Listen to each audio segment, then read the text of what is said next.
Welcome, dear listeners, to another profound journey on Hearts and Minds, Immortal Conversations.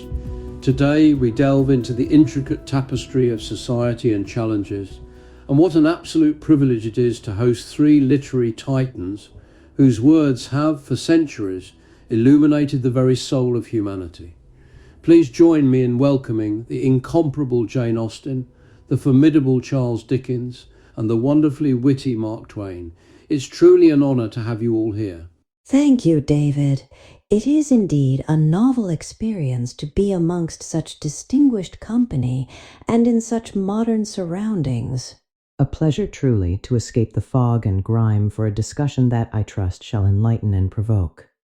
Society, as ever, is a vast theatre, isn't it? Well, I reckon it's mighty fine to be here.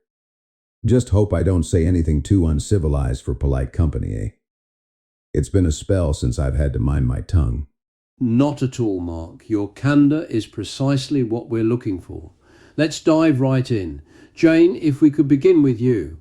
Your novels, so exquisitely crafted, lay bare the societal challenges of your era, particularly for women. Could you tell us about those challenges and what timeless lessons they offer about human nature? Certainly, David. My characters, often young women of respectable but limited means, navigated a society rigidly structured by class, fortune, and reputation.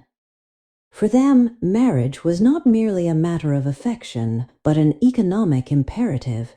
A woman's standing, her very future, depended almost entirely on a judicious, or indeed fortunate match. The societal pressure to marry well to secure a comfortable establishment was immense. The challenges stemmed from a lack of agency, really. Limited education, no professional avenues, and the perpetual scrutiny of one's conduct, every ball, every promenade, a potential minefield for one's reputation. And oh, the vanity and snobbery one encountered. The eternal dance of pride and prejudice, of sensible judgment versus romantic impulse. What one learns, I believe, is the enduring power of character over circumstance. My heroines, like Elizabeth Bennet or Eleanor Dashwood, demonstrate that intelligence, integrity, and genuine affection can, against all odds, find their proper place, often after overcoming their own prejudices or follies. It's about discerning true worth, isn't it, beneath the glitter of wealth or the veneer of good breeding? Human nature in its essentials, its capacity for love, folly, self-deception, and ultimate redemption. Well, it remains remarkably constant. That's a beautiful distillation, Jane. The struggle for self-worth and recognition, regardless of era, truly resonates. Charles, your panoramic novels painted a vivid, often harrowing picture of Victorian society. What societal challenges did you aim to highlight, and what eternal truths about humanity did you discover? Ah, David, where to begin? My age was one of colossal contrasts. Grand fortunes built on the backs of untold misery. The Industrial Revolution brought wondrous machinery, yes, but also a dreadful dehumanization. I observed children toiling in factories, starving in the streets, condemned to workhouses that were little more than prisons for the poor.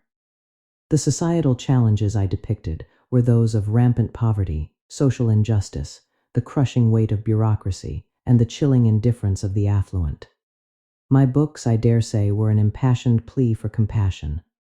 I sought to give voice to the voiceless, to shine a light into the darkest corners of London's rookeries and the cold, unfeeling institutions of the law. Think of Oliver Twist, a mere child, asking for more in a world that offered him so little. Or the relentless pursuit of justice in Bleak House, entangled in a legal system that devoured lives. The timeless lesson, I believe, is the enduring resilience of the human spirit, even amidst the direst circumstances, and, conversely, the corrupting influence of unchecked greed and power, but also the profound capacity for empathy, for kindness, for the simple human connection that can transform a life. From the wretchedness of a Fagin to the benevolence of a Cheeryble, Human nature contains multitudes. It's a delicate balance, isn't it, between the depravity we're capable of and the goodness that can and must triumph. Powerful, Charles. The raw emotional honesty in your work still grips us today. Mark, crossing the Atlantic to a different time and place, your stories often challenge the very fabric of American society. What were the key challenges you tackled, and what did they reveal about the human condition? Well, David, I'll tell you. The biggest challenge I saw was folks not thinking for themselves. Everybody trying to fit into some mold, following rules that didn't make a lick of sense, just 'cause some old fogey or some preacher said so. My stories, especially old Huck Finn's adventure, they poked at the hypocrisy of so-called civilized society.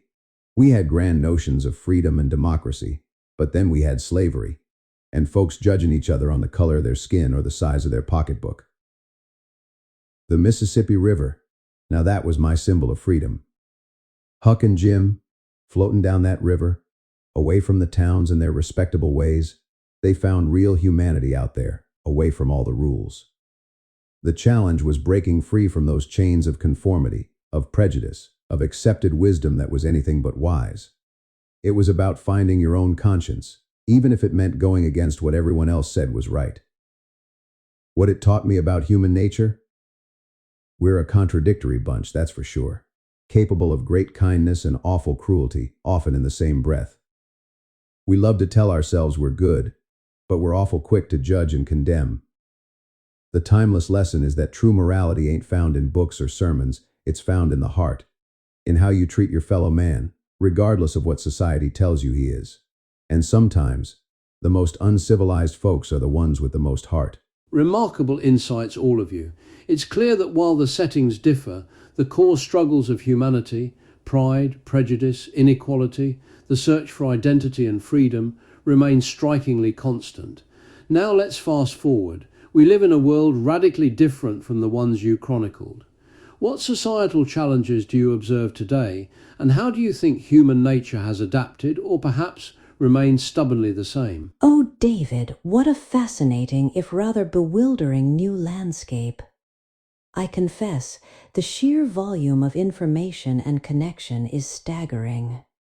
Yet, I find some echoes of my own time. The intense scrutiny on individuals, particularly on what you call social media, reminds me of the rigid judgment of reputation. One's online persona seems as crucial, if not more so, than one's actual character.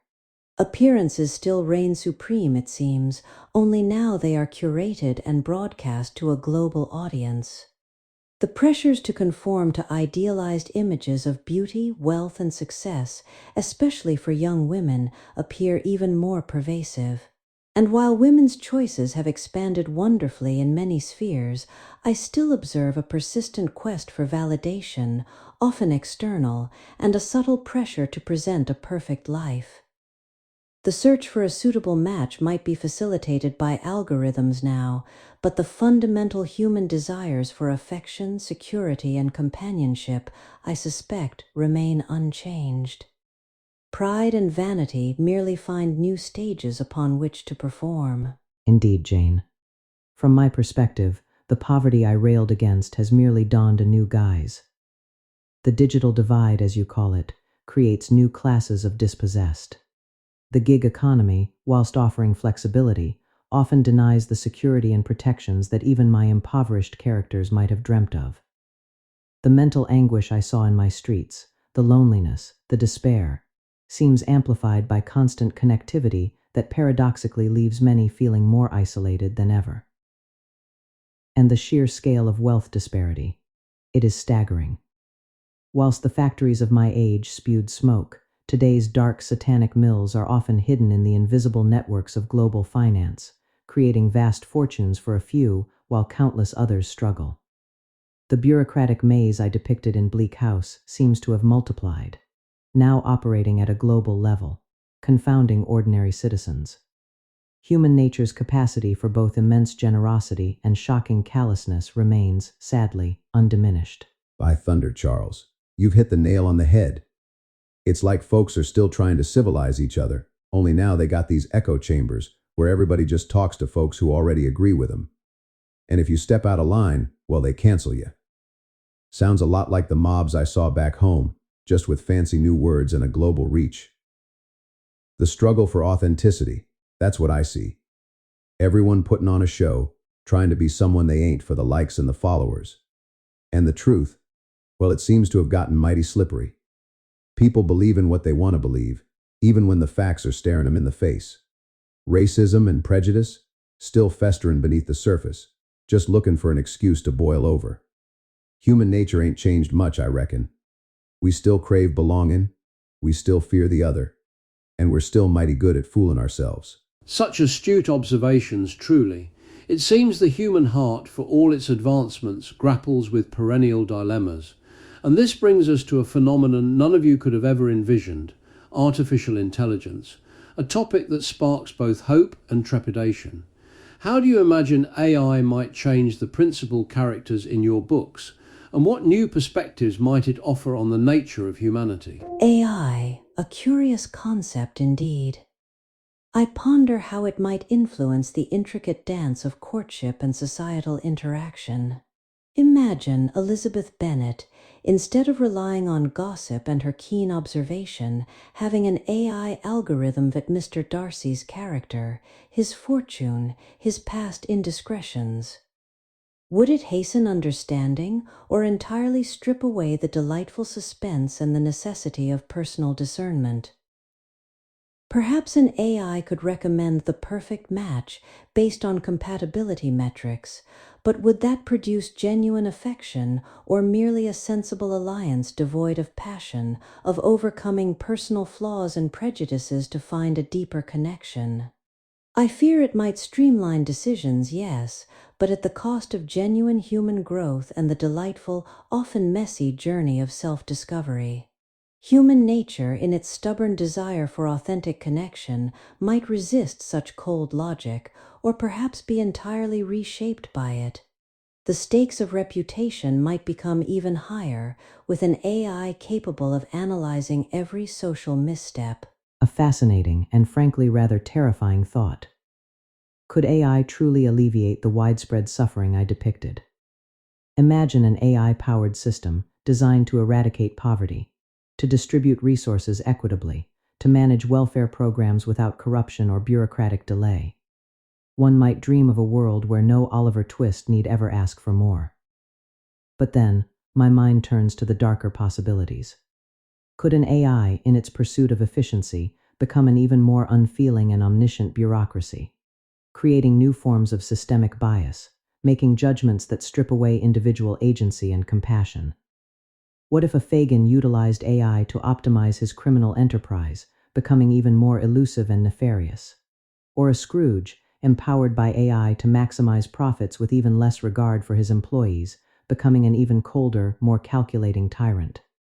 The very human heart of compassion, the struggle for moral choice, might be overshadowed by cold calculation. The lessons of human empathy would be more vital than ever, lest we create an efficient but ultimately heartless society. Well, if you thought the steamboat changed things, an AI sounds like a whole different kind of river. For Huck, AI would be a real pickle. Could an AI guide him on his moral journey? Would it tell him that helping Jim was right or wrong based on societal norms? Or would it just predict the safest route, taking all the actual thinking out of it? I reckon the whole point of Huck's story was him wrestling with his own conscience, figuring things out for himself, even if it meant going to hell by society's standards. If an AI just gave him the answers, he wouldn't learn a blessed thing. And for Jim, could an AI help him escape slavery, bypassing the patrols and the bounty hunters? Or would it be used by the slave catchers to track him down with terrifying efficiency? The wilderness and the river, they offered freedom from human rules. But an AI, it sounds like a new kind of rule maker, one that's everywhere, watching everything. It might give us all the facts, but facts ain't always wisdom. It might make decisions efficient, but efficiency ain't always moral. The human struggle to choose, to make mistakes, to grow a conscience. That's the messy, beautiful part of being human. I hope we don't optimize that out of existence, or we'll end up with a world full of folks who don't know how to truly live or truly feel. Profound insights, each of you. It seems AI presents both a potential utopia and dystopia, dependent largely on our own human choices and values. Before we conclude, a final thought from each of you on the enduring nature of humanity amidst these challenges, old and new. I remain hopeful. Despite the changing costumes and conveniences, the human heart's yearning for genuine connection, for love, for integrity, will, I trust, always find its way. It is our capacity for self-reflection and growth, even if guided by technology, that gives me hope that prudence and sense will, ultimately, prevail. My hope lies in the enduring spirit of compassion. For all the darkness I witnessed and depicted, there was always a spark of kindness, a hand outstretched. If AI can free us from the drudgery, perhaps it can allow us to cultivate that empathy more deeply, to ensure no soul is forgotten in its relentless march forward. We must not lose our hearts simply because our minds have grown so powerful. I reckon folks will always be looking for adventure, always questioning the rules, and always trying to find their own path. Whether it's on a raft down the Mississippi or navigating some new digital frontier, that independent spirit, that hankering for freedom, that's the real human core. Don't let any fancy machine tell you otherwise. Jane Austen, Charles Dickens, Mark Twain, thank you so much for this truly immortal conversation. Your timeless wisdom offers such vital perspective on our modern world, and indeed on the future. And to our listeners, thank you for joining us on Hearts and Minds. May these reflections on society, humanity, and the challenges ahead inspire you to look deeper, feel more profoundly, and navigate our complex world with both intelligence and heart. Until next time. The images, voices, and scripts in this episode, apart from the host, are entirely AI generated using Clone Voice AI, 11 Labs, and Cyberlink Power Director. They don't represent the real appearance, voice, or verified opinions of historical figures. These simulations are designed to spark ethical discussion about how AI may shape the future of humanity. The 360 in 360 Immortal Conversations concept was created by David John Wortley, FRSA.